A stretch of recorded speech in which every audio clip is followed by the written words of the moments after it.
biggest movies that you see out today, Avengers, Conjuring, Fast and Furious, Lion King, vary very differently from action to kids movies to animated to dramas and more. But what's similar about all these big blockbuster films coming out is they're all based on a previous idea. They're all either sequels, prequels, reboots, etc. There's no originality. Hello, my name is Jason Lowry, and today I'll be going in depth about what's happening in today's Hollywood and film industry. The main trend occurring in today's Hollywood is this thing known as the sequel machine. This is probably what you'd expect it to be, and I'm sure you've noticed this trend yourself. The sequel machine is the constant development of sequels, reboots, adaptations, or any previously successful movie. A great example of the continuous number of sequels added to one particular franchise, as you see in the upper left, is Fast and Furious. Now, this poster is a gimme poster of Fast and Furious 15. Now, we laugh now at the idea of such a large amount of sequels, but really, this is far from reality, as we're currently on the 9th installment in the franchise. Another example of this includes Pirates of the Caribbean or Star Wars. Now, along with the constant addition of sequels, we're also seeing an increase in adaptations, like Lion King, as you see on the bottom, and Aladdin, among others, as well as reboots, like Terminator or Independence Day. So this is the newest trend in Hollywood, but why is Hollywood doing this? Well, it's pretty complicated, but to sum it up in one word, money. Hollywood is run by for-profit businesses, meaning their main concerns are producing the highest profit margins with their films. Now, in the past 10 years, the number of top grossing films has more than doubled. And in both 2013 and 2014, 7 of the top 10 grossing films that year were either sequels or prequels. This giant trend of sequels is not Hollywood's fault in any way, though. It's ours. The film industry is a market-based industry that will operate solely to please the consumer, as that is what produces the most profit. Now, over the past decade, Hollywood has become a marketing competition. In 1980, 20% of box office revenue was advertising costs, while today that number has skyrocketed to 60%. Due to higher costs in marketing results in a greater risk for the studios to create a film, resulting in a lower amount of total films made per year, and by making those films as safe as a bet as possible. By using previously imagined premises and characters, films can begin production with an already established fan base, making the film more likely to gross a profit. But however, there is another side to the whole marketing scheme that we're seeing, and that is whitewashing.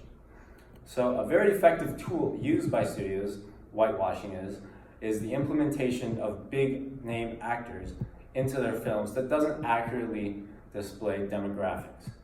An actor could easily give hype to a movie in production, which gives another reason why the sequel machine is so effective, because we lean towards familiarity in seeing big time actors in all these types of roles. But a famous actor / actress can also hype up the marketing costs for the movie, making it a riskier investment for the studio.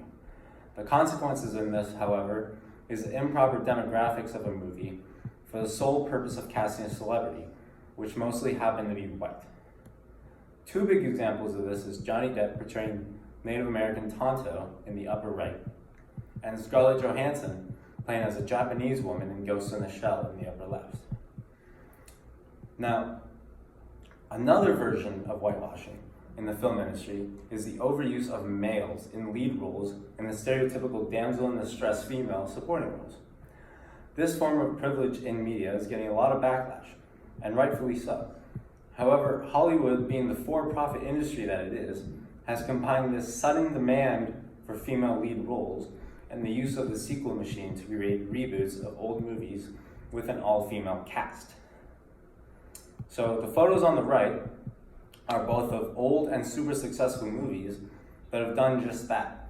Ocean's 8 and Ghostbusters exploit the surge in demand for female leads by using clever marketing to make a profit. Now, I believe that the film industry does in fact need more racial and gender diversity in its films, but this goes back to the original problem of a lack of originality.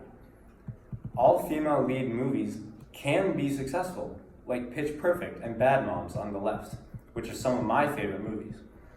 And they can do this without having to dig up old gems and force a reboot out of them to cover up the sexism and prejudice readily available in the industry, as seen from Weinstein among others. What we need is more diversity, not more marketing. Now, today, Hollywood is dying slowly. As you can see in the graph by Geo Optimus, movie revenues are consistently rising in the blue line. However, the number of tickets sold has been on a steady decline since 2002. The raise in revenue is solely due to the rise in the ticket prices over the year and increase in popularity in more expensive movie experiences like 3D and IMAX. Ticket sales in 2017 were at an all-time low since 1992. And in 1992, this movie was in theaters. And now in 2019, the reboot is as well. The declining trend in ticket sales doesn't seem to be easing up anytime soon, thus resulting in more whitewashing, higher marketing budgets, and an increased use of the sequel machine, so long as that's what the public demands. But what's stopping Hollywood from spitting great original content like they used to? Well, that's us. That's these guys, sorry. The arrival of the streaming services has crippled the film industry, especially after Netflix began producing original content on their platform. Piracy is also a problem in the film industry, but the main problem is the streaming services that we're seeing.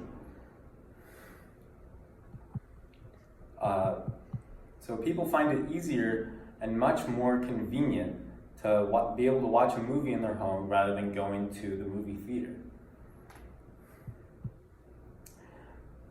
And then this allows for people not have to wait in line for your ticket and popcorn. And the original experience of the movie theater still exists for big-time action movies where regular TV can't do it justice.